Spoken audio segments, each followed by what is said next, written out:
So what is continuous integration? Continuous integration is the process of automating the build and testing of code every time a team member commits changes to version control.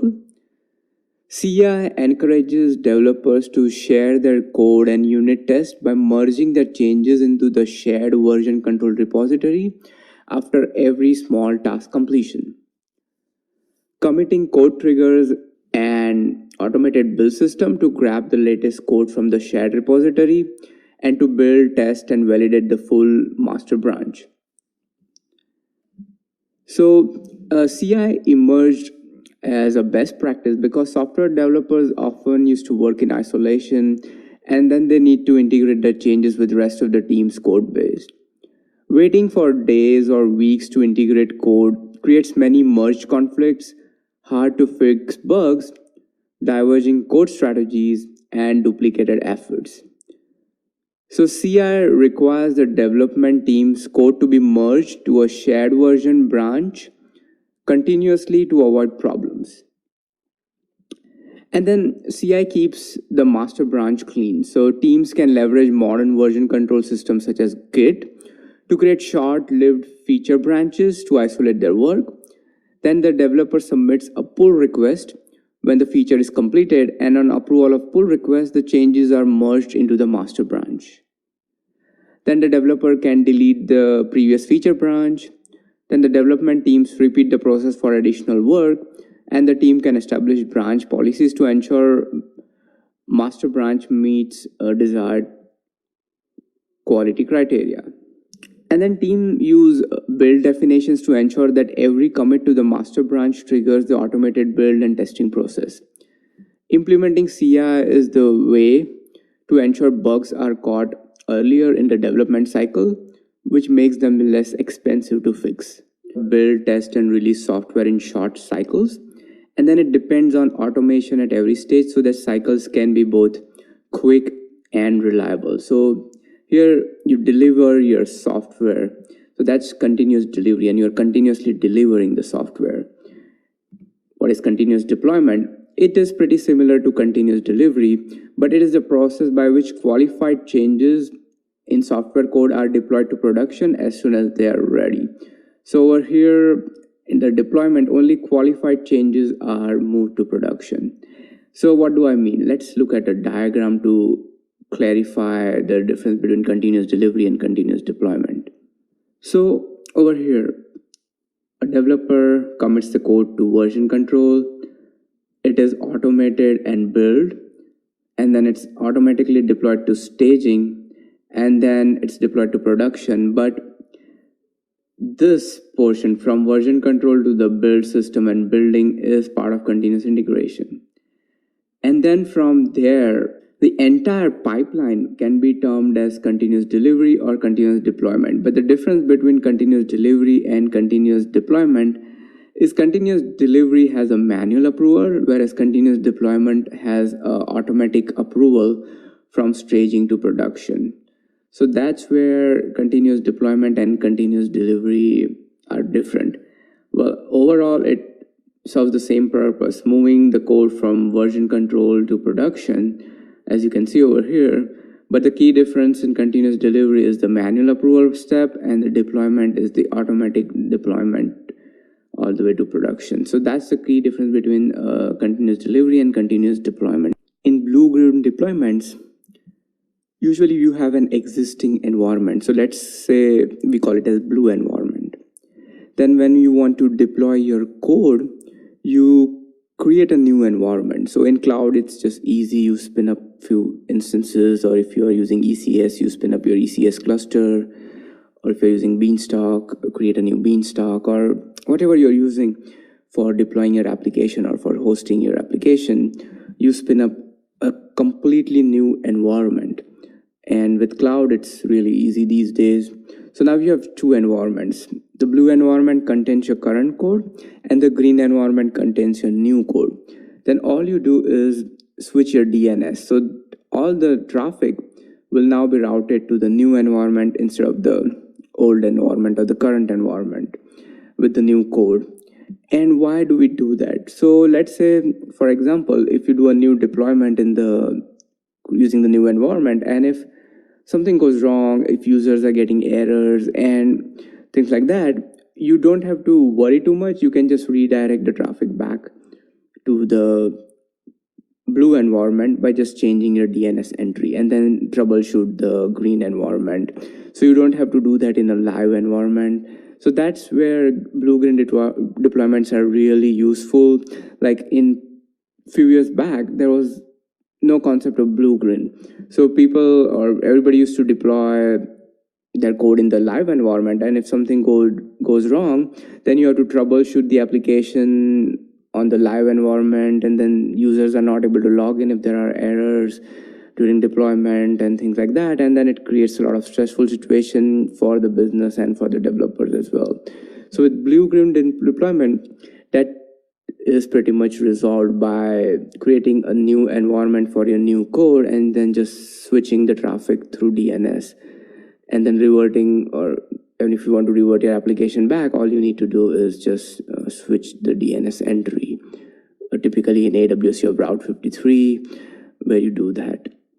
And one more thing, so when you want to deploy a new code, you create a green environment, and before you make it live, you can test your green environment, run your test cases, and or run your live testing on the green environment. And once you are satisfied, then only you switch your traffic to the green environment. And once you switch your traffic to the new environment by changing the DNS entry, and once you are fully confident that the green environment is functional and there are no issues, you can delete the blue environment to save cost, and you don't want like multiple environments running. So you can delete the blue environment once you are done and you're confident that your green environment is working. BeanStalk. What is AWS Elastic BeanStalk? Think about AWS Elastic BeanStalk as a wizard where you provide an input where you say, I want 5 EC2 instances, I want a load balancer, I want an auto-scaling group. And you just provide the inputs, and AWS creates the infrastructure for you, and you upload the code to your infrastructure. So that's what Elastic Beanstalk is about. It's a really simple and easy to use service, and it features in good number of questions in the certification exam. It also helps you do A/B deployments, rolling deployments, and other things. So in this section, we're going to see the fundamentals of AWS Elastic Beanstalks, like how to create a Beanstalk, how to upload your code to Beanstalk. Then we're going to see how to do A/B deployments for Elastic Beanstalk. Then we'll also see how to do rolling deployments for your Beanstalk. Then we'll see how to use Elastic Beanstalk from the CLI. And then we'll see how to customize your Beanstalk. So we're going to use EB extensions for it, and we're going to cover that in detail.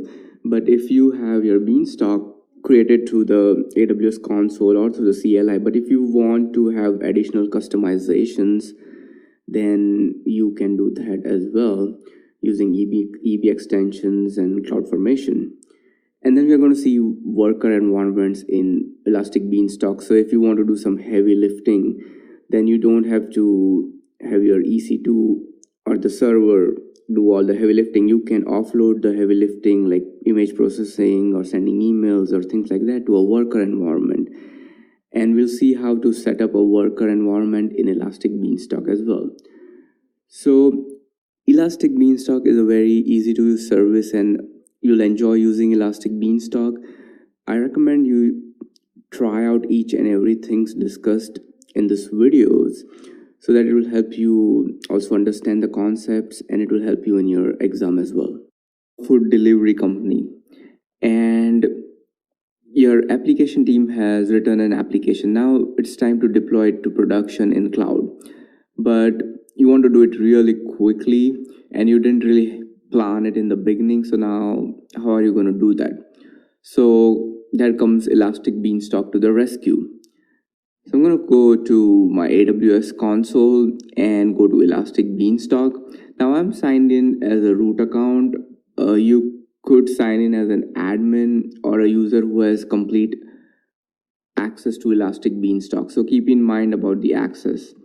So now I'm on the Elastic Beanstalk introduction page, and if you have used or you have not used this earlier on this account, you'll get this page. So I'm going to click on Get Started, and we are going to give our application name, and it's going to be Food Delivery,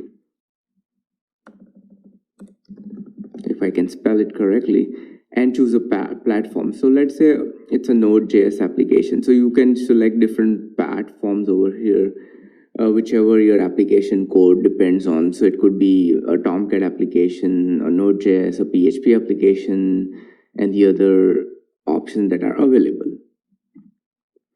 Then you can upload your code over here. It's using a zip file or a WAR file if it's a Java application, and then choose the file from over here. But what we are going to do is just select on the sample application for now, and then click on Create Application. There is also configure more options, which we are going to look into another video. But let's just create an application now. So as you can see over here, for every application will have an environment, like think of it as your QA environment, production environment, dev environment, test environment. So it just created an environment for us. So there's an application inside that there are environment. Then the environment has an ID. So now you can see the logs over here, what Elastic Beanstalk is doing. So it's creating your EC2 instances, and then it's going to create security groups for your EC2 instances, and then it will create your Elastic IP and other things like that. And we're going to look into details of how to modify that depending on what resources you want to get created. So if you are using Elastic Beanstalk for the first time, it's important to just go through these logs, what is getting created, to have a good idea. And it will take some time for Beanstalk to create your resources for you. Also, one thing you'll notice is over here, Elastic Beanstalk will use a S3 bucket to store its environment data files. So it will create a new bucket if it's not there. So in my case, there may already have been a bucket with this name. So it will put the code that you uploaded, it will be uploaded to this bucket for reference purposes. And you can see over here that it has created an instance for us, and it's saying that the environment has been launched successfully.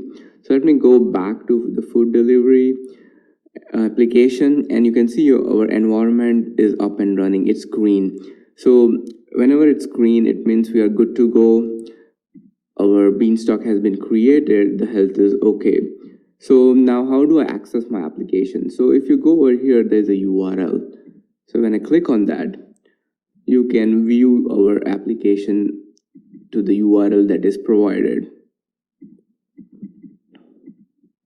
So one thing we need to go and see is we go to our EC2 section, go to running instances, and you can see over here that Beanstalk created an instance for us, deployed our code, and it assigned the security groups that were needed. If it should have port 80 open for the outside world because the application is listening on port 80. So this is how to create a Beanstalk. And so let's go to the environment. And you can see the events over here, what happened when environment got created. And it will launch, or it will log all the events over here. So if you want to clone this environment, it's a very important operation if you are doing Elastic Beanstalk operations. You go to Actions and clone an environment. So now I can say food delivery QA. So let's say this is the QA environment, and this will be the URL of your QA environment, and you can do a check availability to see if this URL is available or not. It's just like a DNS, so you need to check the availability. So it will be fooddelivery-qa.useast1.elasticbeanstalk.com, and then you can have your description, platform, and the service role. So it's important to use admin account or an account that has Elastic Beanstalk privileges to create this demo or for using this demo. So I'm going to click on clone. So now this QA will be the clone of the previous one, the one over here, the food delivery environment. So you can clone your environment. So you can see over here, it's gray right now. So it's under process. And then you'll see it will go to green. So there are different states of Elastic BeanStalk. So green is okay. Then there is amber, which is a warning sign, which doesn't necessarily mean that your application is down, but there could be something wrong with your application. And then if you see red, it means degraded status. It means you really need to look into your application and see what's going on. So while our environment is being created, we'll go here to the existing environment and look at logs for the previous environment. So if you want to retrieve your application logs, you don't have to SSH onto the instance. You can just go to request log, and then if you select full logs, it will fetch the logs over here for you. It will also show you the instance ID, and then you can just download the logs and then view the logs. Or what you could do is just request logs and go to last 100 lines and then click on download. So it will show the last 100 lines from each log. So if there is an issue with your application, then you can download full logs, or you can just view the last 100 lines of each log files, different log files. So that's how you can view the logs. You don't have to again SSH onto the instance, and you can just view the logs from the console. So now we have our environment created. So let's go to the environment. And you can see the events over here, what happened when environment got created. And it will launch, or it will log all the events over here. So if you want to clone this environment, it's a very important operation if you are doing Elastic BeanStalk operations. You go to Actions and clone an environment. So now I can say food delivery QA. So let's say this is the QA environment, and this will be the URL of your QA environment, and you can do a check availability to see if this URL is available or not. It's just like a DNS, so you need to check the availability. So it will be food delivery-qa.useast1.elasticbeanstalk.com, and then you can have your description, platform, and the service role. So it's important to use admin account or an account that has Elastic BeanStalk privileges to create this demo or for using this demo. So I'm going to click on clone. So now this QA will be the clone of the previous one, the one over here, the food delivery environment. So you can clone your environment. So you can see over here, it's gray right now. So it's under process. And then you'll see it will go to green. So there are different states of Elastic BeanStalk. So green is okay. Then there is amber, which is a warning sign, which doesn't necessarily mean that your application is down, but there could be something wrong with your application. And then if you see red, it means degraded status. It means you really need to look into your application and see what's going on. So while our environment is being created, we'll go here to the existing environment and look at logs for the previous environment. So if you want to retrieve your application logs, you don't have to SSH onto the instance. You can just go to request log, and then if you select full logs, it will fetch the logs over here for you. It will also show you the instance ID, and then you can just download the logs and then view the logs. Or what you could do is just request logs and go to last 100 lines and then click on download. So it will show the last 100 lines from each log. So if there is an issue with your application, then you can download full logs, or you can just view the last 100 lines of each log files, different log files. So that's how you can view the logs. You don't have to again SSH onto the instance, and you can just view the logs from the console or download it directly. So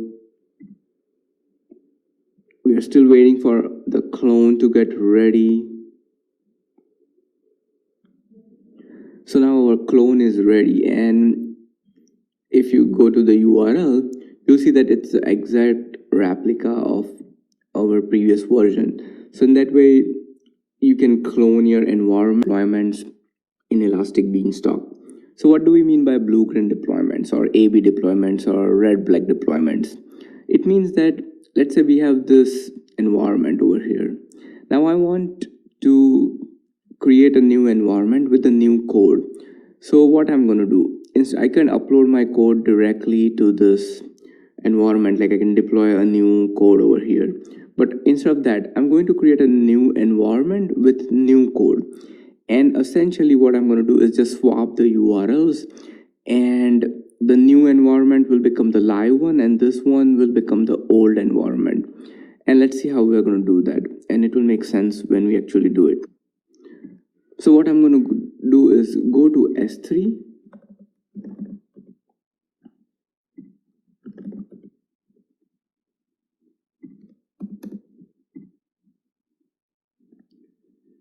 and there is this Elastic Beanstalk bucket.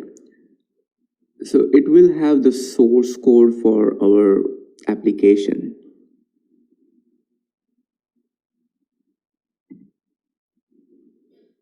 So you see over here we had two applications, so it has the source code for that. So I'm going to download that. So that's our source code that we upload to the Beanstalk. And then I'm going to open that zip file, and then we're going to modify the code and upload it back. So let's open the zip file and modify our code.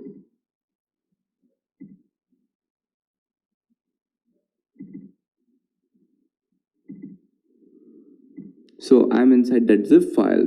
All I'm going to do is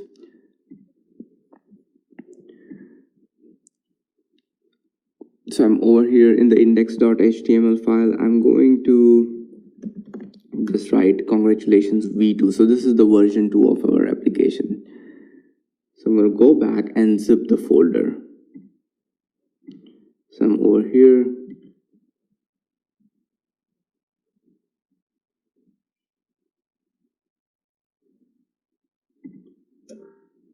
So it's an archive.zip. So now what I'm going to do is go back to my Elastic Beanstalk applications. I'm going to create a new application or create a new environment, because we are going to create a new environment for swapping. Web server environment, we're going to select a web server environment, and we're going to look at worker environment in another video. So this is our web server environment, and then we are just going to name it as new version or prod 2. Let's assume the another one is prod 1, and give the domain name. And now the platform would be Node.js. Upload the code over here. So the zip file that we created, we are going to upload it over here. So I'm going to choose a file. So I've selected the archive.zip and the version label. So every time you upload a code, we have to select a version label so that later you can revert back your code as well with the version label. So we have the food delivery source. I'm going to just name it as v2. Click on upload. And now click on create environment. So now it's going to create an environment with our actual code that we have uploaded, and it's the prod 2. It is going to create a prod 2 environment.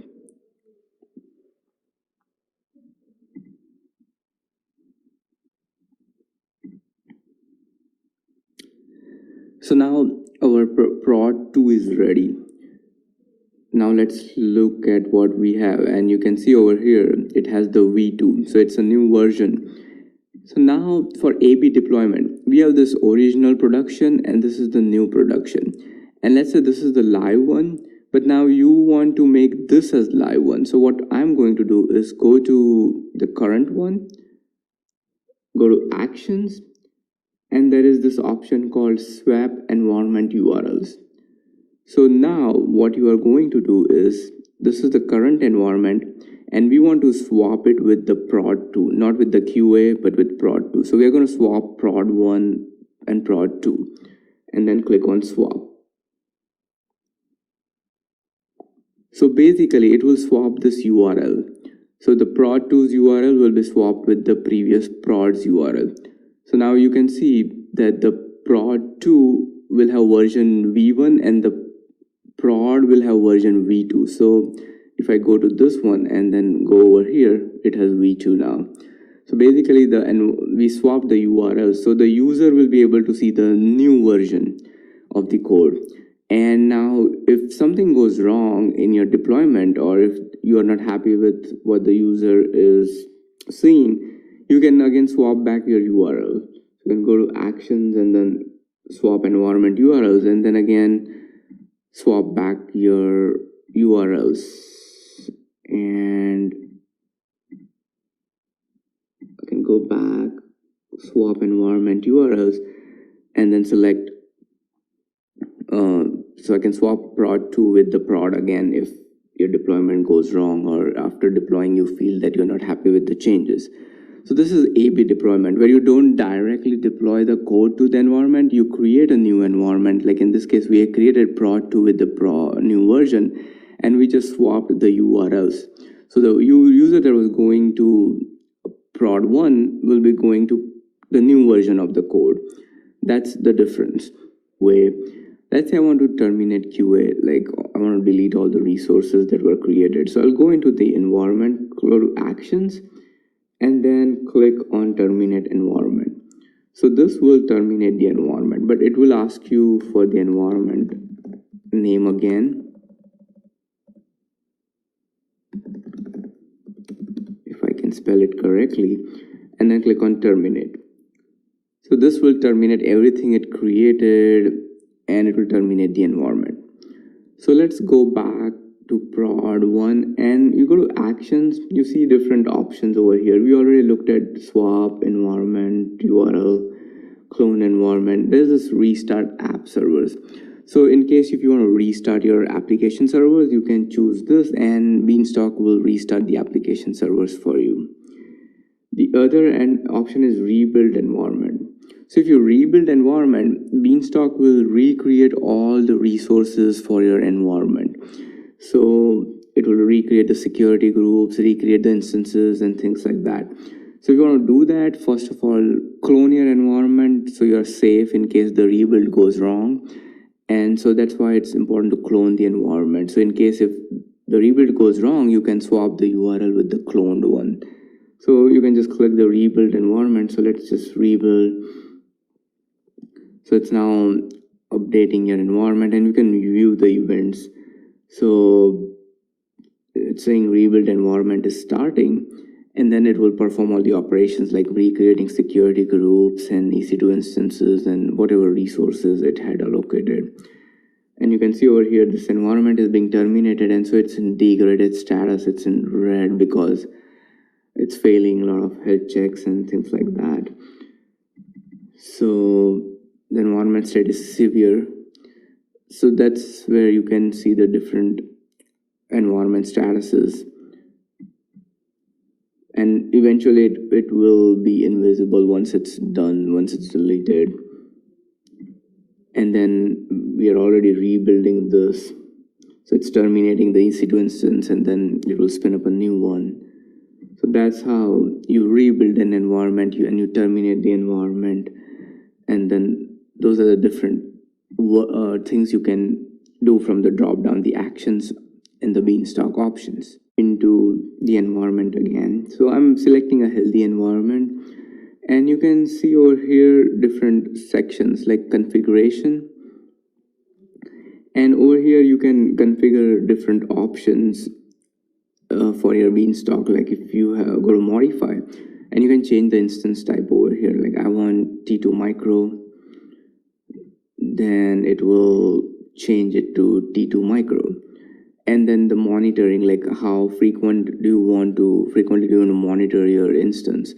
And if you go with 5 minutes, it will be the basic monitoring of CloudWatch. And we are going to look at these in details in the CloudWatch section regarding what are the monitoring intervals for CloudWatch.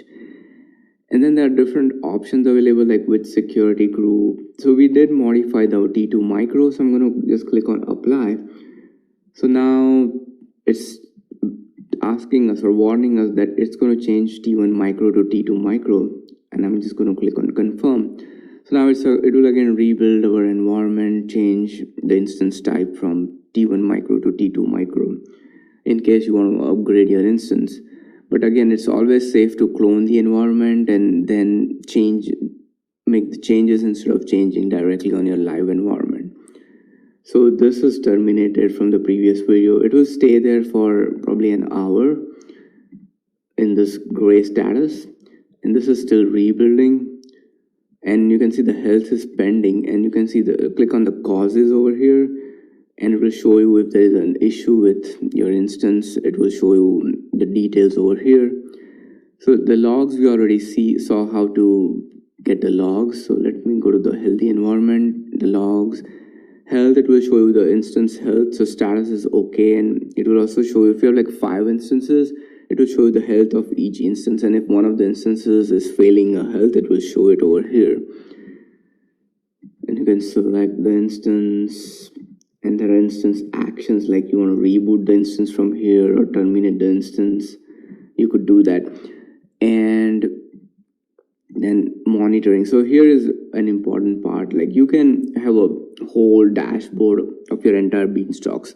So if you have like 5 instances in your BeanStalk, you can view the average CPU utilization for your entire BeanStalk over here, or the network in, network out, or the actual health. Like it's okay, but sometimes your environment may go to degraded status, so it will show over here. And you can also create an alarm. So if you click on this bell icon, then you can create an alarm and add an alarm. So if you want to get a notification if your CPU utilization is greater than 50, and then you can select an SNS topic over here and add an alarm. Also, you can get notification when the state of the alarm changes. And we're going to look into details in CloudWatch, like what an alarm is and how to add an alarm. But if you really want to add it right now, you can go ahead and do it. So you can create alarms, you can view the overall health of your BeanStalk, and your CPU utilization is the CPU utilization of your entire BeanStalk. If your BeanStalk has multiple EC2 instances, in our case we just have 1 right now. The alarms, we haven't created any alarms, so it will show all alarms or only the alarms that are in alarm status. Then you have this manage update. So if you can you go to configuration tab, and in the manage updates you can modify, and then you can enable manage updates. And if you want to upgrade your software automatically, like there are patches available if you're using Tomcat, and there are patches available for the version, or if there is a minor version update available, you can click on apply, and what it will do is on Sundays every week it will apply the updates if the updates are available. Also, if you replace the instance, so it will updates on a new instance and replace the instance. So you can do it on a Sunday, or depending on your schedule, it will apply the updates. And the events section is very important. Like you can view the events on what's going on. So if there are some issues, you can view the events. And then if you want to tag your BeanStalk, you can also do that. So these are the operations you can perform on the BeanStalk, and you don't need to know in details, but let's create a new environment. Select web server. I'm going to just name it as test. So if you select like some domain name which is popular, and if you click on check availability, it will say it's unavailable, because it's end of the day this is a DNS URL. So somebody may have taken it. So we'll have to name it uniquely. So it's available. I'm going to choose an existing version. So you can choose remember the tagging we had done? So you could choose a existing version. So I want my V2 version. Future, there might be V3, V4, you can select that. And also you may have hundreds of versions. So you can go back to V2 anytime you want by selecting the version over here and create a BeanStalk from V2 environment. So now let's click on configure more options. First we need to select a platform. So ours is Node.js.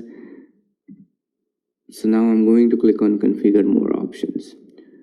So it's going to take us over here. And it says low cost free tier eligible. Our configuration right now is low cost, but I want to make it highly available. So because I want to have a load balancer and an application and an auto scaling group. So default load balancer type has been changed from classic load balancer to application load balancer. So if you go to load balancers and click on modify over here, it will show you which load balancer do you want to select. So over here, I'm going to select application load balancer. You can select classic or network depending on your application requirement. So we're going to select application load balancer.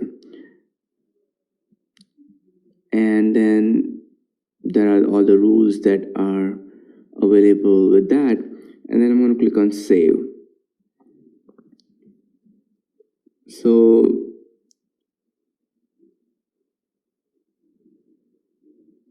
with that,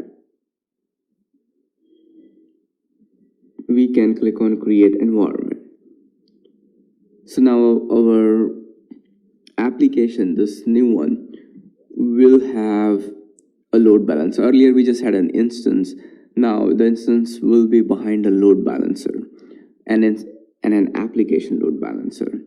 So it will take a few minutes, and we'll also see how to add more instances to our environment. So you can see over here it's creating our auto scaling launch configuration. It is creating the target group for the load balancer, for the application load balancer. It has created the security group.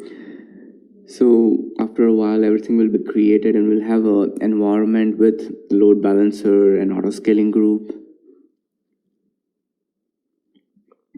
So now our environment is created. It has a load balancer and auto scaling group. So we had selected version V2, remember, from the source versioning. So now it's available. And if you go to our console, go to EC2, and if you go to load balancers, and you can see over here, it's already created for us. We didn't have to create it. So everything was done for us. If you go to auto scaling group, there is already an auto scaling group for us. One of them was created for us. So this is how you add a load balancer to your BeanStalk environment. So while we are over here, we'll go here, go to configuration. So we'll go to capacity, modify, and over here it says single instance. But what we are going to do is, for our previous environment, it was only single instance, right? So we are just going to make it load balanced. And the minimum the max is 4, minimum is 1. I can change the minimum to 2. So now it will add an additional instance for our previous environment. So it will also add auto scaling. And then you can choose your auto scaling type, like how do you want to scale your environment. So I can say that if my CPU utilization, average CPU utilization for 5 minutes is greater than 50%,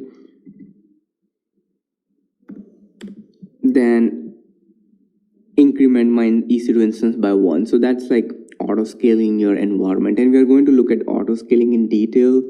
So for right now, we are just going to choose load balanced and increment the minimum instances to 2. So it will add one more instance to our environment. I'm going to choose an apply. So it's saying that it's going to change the single instance to a load balance one. I'm going to click confirm. And that's what it's going to do. So this is how for our previous environment that we had created, it was not load balance and it just had one instance. So if you want to upgrade it to multiple instances, let's say you expect a lot of load during certain times, so you can go in and increment your number of instances. So that's how you can increment your number of instances. You're not going to give this URL to a user, right? Like you need to have a recognizable domain name like www.myfooddeliveryservice.com or things like that. So what we are going to do is I'm going to go to Route 53, and I already have a domain purchased, and you can purchase the domain from here. So it's around like $12 a year, and I've already purchased a domain. It will create a hosted zone for you. So I have this public hosted zone, and over here I'm going to click on create record set for my domain name. So I'm going to click create a record set. It will be www record set. Type would be cname, alias, and the target. The target here is where you select your BeanStalk that you want this to be redirected to. So if anybody types in www.domainname.com, it will redirect to this URL. So that's how you redirect your request and give it a human readable domain name. So over here it takes a while for this record set or the targets to appear. So once they appear, you can just click on create, and then when you go to www.domainname.com, it will go to the BeanStalk that you had selected. So after refreshing and going back again, you see now the list is populated. So I can select an environment target over here. I just want to make sure it's there. Yes, it's there. So I'm going to click on create. So now you see we have a record set. So for www.domainname.com, the alias is our BeanStalk, our prod2. So if I go to www. It may take a while for it to propagate, and after a while you'll see if you go to this domain name and it's not HTTPS, it's just HTTP domainname.com, you will see the application. So this is how you can associate a Route 53 record set, or you can redirect your domain to your actual BeanStalk.